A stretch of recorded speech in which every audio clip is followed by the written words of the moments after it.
اللهم صل على محمد وآل محمد. بسم اللہ الرحمن الرحیم. الحمدللہ رب العالمین والصلاة والسلام علی رسولہ الکریم وأہل بیتہ الطیبین الطاہرین المعصومین المظلومین ولعنۃ اللہ علی اعدائہم اجمعین من یوم عداوتہم الی قیام یوم الدین. اما بعد فقد قال اللہ تبارک و تعالی فی محکم کتابہ اعوذ باللہ من الشیطان اللعین الرجیم. بسم اللہ الرحمن الرحیم. وقال الرسول یا رب ان قومی اتخذوا ھذا القرآن مہجورا. عزیزان گرامی، میں آپ کی خدمت میں عرض کر رہا تھا، قرآن کی اس پہلی آیت کی فضیلت کو آپ دیکھیں.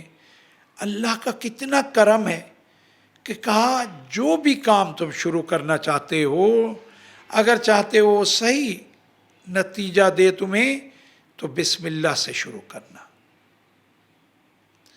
حتیٰ کہا کھانے پینے میں بھی ابتدا بسم اللہ سے کرنا. پیغمبر اکرم فرماتے ہیں کہ اگر اس چیز میں کوئی ضرر اور نقصان بھی ہوا، بسم اللہ کی برکت سے وہ ضرر دور ہو جائے گا، تم محفوظ ہو جاؤ گے.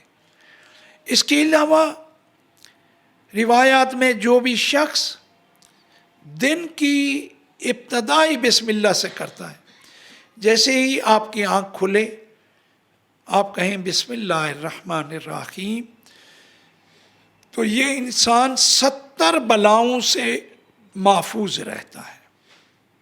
کتنا خالق نے ہمارے لیے آسان کر دیا ہے زندگی کو. ہم اپنے اعمال کی وجہ سے مشکلات میں گرے ہوئے ہیں. خالق تو آسانیاں ہی آسانیاں بانٹنا چاہتا ہے. خالق اپنے بندے کو تکالیف سے نکالنا چاہتا ہے. اب غور کریں، کہا جو بھی شخص اگر وضو کرتے وقت پہلے بسم اللہ پڑھ لے پھر وضو کرے، تو جب تک یہ وضو باقی رہتا ہے فرشتوں کو حکم ہے کہ اس کے لیے نیکیاں لکھتے رہیں. اللہ پاک کا کرم دیکھیں، ہم اپنے نام اعمال کو کس طرح خوبصورت، نورانی، بہترین بنا سکتے ہیں ان تعلیمات پہ عمل کر کے. یہ قرآن کی ایک آیت کے بارے میں ہے، پہلی آیت کے بارے میں. اس کی شان اتنا زیادہ ہے. آپ نے اس واقعے کو سنا ہوگا کہ اس بسم اللہ کی برکت کتنا ہے. یہ انسان کو درد و آلام سے بھی نجات دلاتی ہے. بادشاہ روم کے سر میں شدید درد ہوا، جتنا علاج کرایا علاج نہ ہو پایا. آخر اس نے اپنے ایک نمائندے کو مولا کائنات کی بارگاہ میں بھیجا. بتایا گیا یہ کیفیت ہے، تمام اطباء زور آزمائی کر چکے ہیں. تو مولا نے اسے ایک ٹوپی دی، کہا جا کے اپنے بادشاہ سے کہنا کہ جب بھی درد ہو اسے سر پہ رکھ لیا کرے، اللہ رب العزت اسے شفا دے گا. شدید ترین درد جب لے کے گئے، اس نے کہا نہ کوئی کھانے کی چیز نہ دوائی. بہرحال دیکھتے ہیں، جیسے ہی سر پہ اس ٹوپی کو رکھا دیکھا آرام مل گیا، سکون، جیسے کبھی سر میں درد تھا ہی نہیں. اس نے کہا بہت اچھی چیز ہے یہ تو.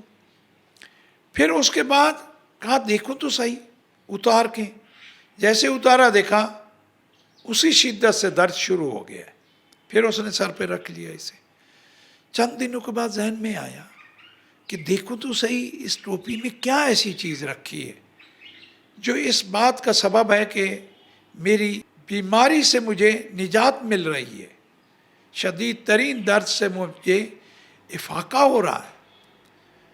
اس نے ٹوپی کو کھلوانا شروع کیا. جب کھولا گیا دیکھا ایک کاغذ پہ لکھا ہوا ہے جو اس ٹوپی میں مولا نے رکھ دیا تھا، سلائی کرا دی تھی، بسم اللہ الرحمن الرحیم. اس نے کہا کتنا خوبصورت کلام ہے. اور کتنا با اثر ہے۔ عزیزان گرامی، ہم بھی صدق نیت کے ساتھ جب کسی تکلیف میں بسم اللہ کی تلاوت کریں تو یقین جانیں اللہ ہمیں بھی شفا دے گا، کیونکہ قرآن کا واضح پیغام ہے کہ یہ شفا ہے، یہ رحمت ہے، یہ ہدایت ہے۔ قرآن سے انسان کو شفا بھی ملتی ہے، رحمت بھی اس کے شامل حال ہوتی ہے، ہدایت بھی ملتی ہے، اور خالق کو پسند ہے کہ اس کے بندے اس کلام کی تلاوت کریں۔ آپ نے اس واقعے کو کئی بار سنا ہوگا۔ رسول اللہ ایک قبرستان سے اپنے اصحاب کے ساتھ گزر رہے تھے۔ رسول اللہ کو اصحاب نے دیکھا ایک دم بہت ہی تیزی سے چلنے لگے۔ اصحاب بھی تیزی سے چلنے لگے، پوچھا یا رسول اللہ خیر تو ہے، اتنا تیزی سے آپ چل رہے ہیں؟ تو آپ نے فرمایا کہ دیکھو ایک قبر پہ عذاب ہو رہا ہے، اتنا شدید ہے، میں چاہتا ہوں اس عذاب سے دور ہو کے رہیں۔ واپس آئے، جب اسی مقام پہ پہنچے رسول اللہ رک گئے۔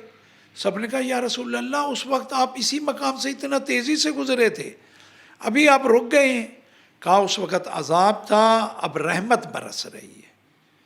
کہا رحمت کی وجہ؟ کہا مجھے جبرائیل نے ابھی پیغام دیا ہے، یہ مرحوم بہت گناہگار تھا، عذاب ہو رہا تھا، شدید عذاب تھا، لیکن آج اس کی بیوہ نے اس کے بچے کو تعلیم قرآن کے لیے معلم قرآن کے پاس لے گئی۔ جیسے ہی بچے نے ابتدا کی اور کہا بسم اللہ الرحمن الرحیم، رب العزت نے کہا عذاب ہٹا دو، رحمت برسانا شروع کر دو، کیونکہ یہ معصوم بچہ مجھے رحمان و رحیم کہہ رہا ہے۔ اگر اسے معلوم ہوا اس کا باپ عذاب میں ہے تو نہ سمجھ ہے، کہے گا کہ یہ کیسا رحمان و رحیم ہے۔ تو اس بسم اللہ کی برکت دیکھیں، خالق کو کتنا پسند ہے کہ عذاب الہی اس سے ہٹا دیا گیا۔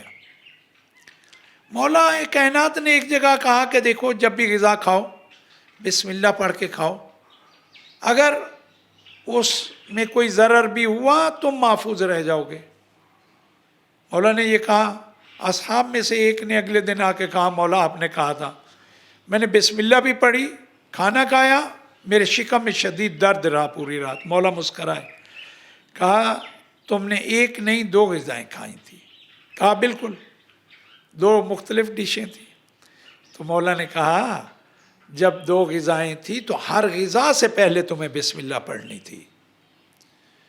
اگر تم دوسری مرتبہ بھی جب غذا شروع کر رہے تھے، فرض کرو ایک دفعہ تم نے بریانی کھائی، ایک دفعہ قورمہ، بریانی کھاتے ہوئے تم نے بسم اللہ پڑھی، جب قورمہ شروع کیا تب بھی تمہیں بسم اللہ پڑھنی تھی۔ اگر تم پڑھتے تو ہرگز ہرگز تمہارے شکم میں درد نہ ہوتا۔ عزیزان گرامی، ہماری کوشش ہونی چاہیے خود اور اپنے اہل و عیال کو قرآن سے وابستہ کر دیں۔ جب قرآن سے وابستہ کریں گے تو رسول اللہ فرماتے ہیں نوّروا قلوبکم بتلاوت القرآن، ان دلوں کو جو آلودہ ہیں قرآن کی تلاوت سے منور کرو۔